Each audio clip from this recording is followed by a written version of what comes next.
Hi friends, welcome back to our channel అమ్మ చిట్కాలు. ఈ రోజు వీడియోలో simple and easy fibre rich weight gaining dinner రెసిపీని చూద్దాం. ఈ బేబీ ఫుడ్ పిల్లలు తిన్నాక టమ్మీ ఫుల్ అయ్యి హాయిగా నిదట్లోకి అయితే జారుకుంటారు. 1 ఇయర్ నుండి 3 ఇయర్స్ పిల్లల వరకు ఈ రెసిపీని అయితే పెట్టొచ్చు. 6 to 7:30 లోపల పిల్లలకి డిన్నర్ రెసిపీని పెట్టండి. పిల్లల కోసం మరికొన్ని ఫైబర్ రిచ్ బేబీ ఫుడ్ కావాలి అంటే ఈ వీడియోని లైక్ చేయండి.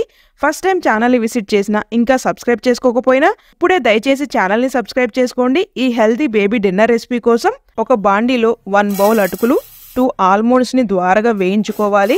మీరు ఏ అటుకులు యూజ్ చేస్తున్నారు అనేది కామెంట్లో చెప్పండి. ఇలా అటుకులు నలిపి చూస్తే పొడిలాగా అయిపోవాలి. ఇప్పుడు వీటిని చల్లారనిచ్చి ఫైన్గా పొడిలాగా గ్రైండ్ చేసుకుని పక్కన పెట్టుకుని చిన్న గిన్నెలో 250 ml వరకు వాటర్ని పోసుకుని నీళ్లు మరుగుతూ ఉన్నప్పుడు గ్రైండ్ చేసుకున్న పొడిని వేసి మొత్తం కలుపుకోండి. ఉండలు కట్టకుండా జాగ్రత్తగా కుక్ చేసుకోండి. 1 మినిట్లో మనకి ఇలా ఈ కన్సిస్టెన్సీలో ఉంటుంది. స్టవ్ని ఆఫ్ చేసి దీన్ని చల్లారనిచ్చి పెరుగుని వేసి మొత్తం కలుపుకుని మీ చిన్నారులకైతే ఫీడ్ చేయండి. 8th మంత్ నుండి 3 ఇయర్స్ పిల్లల వరకు ఈ రెసిపీని అయితే పెట్టుకోవచ్చు. ఒక బాండీలో 1/2 బౌల్ వరకు ఉప్మా రవ్వని ద్వారగా లైట్ బ్రౌన్ కలర్ వచ్చే అంతవరకు వేపుకుని పక్కన పెట్టుకోవాలి.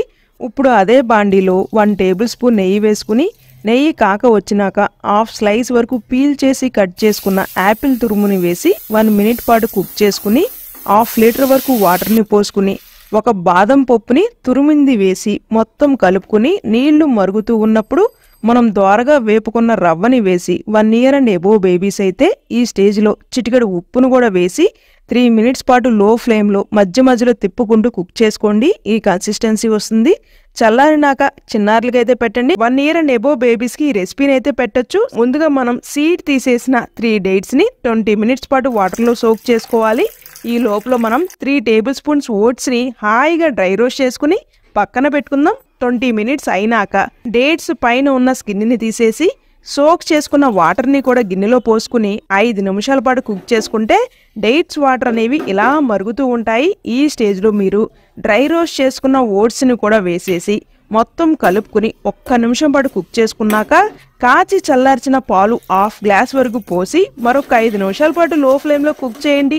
అంతే, చల్లారినాక మీ చిన్నారులకైతే పెట్టండి. ఈ వీడియో మీ అందరికి ఉపయోగపడుతుందని నేనైతే ఆశిస్తున్నాను. వీడియో నచ్చినట్లయితే ఖచ్చితంగా please do like, share and subscribe.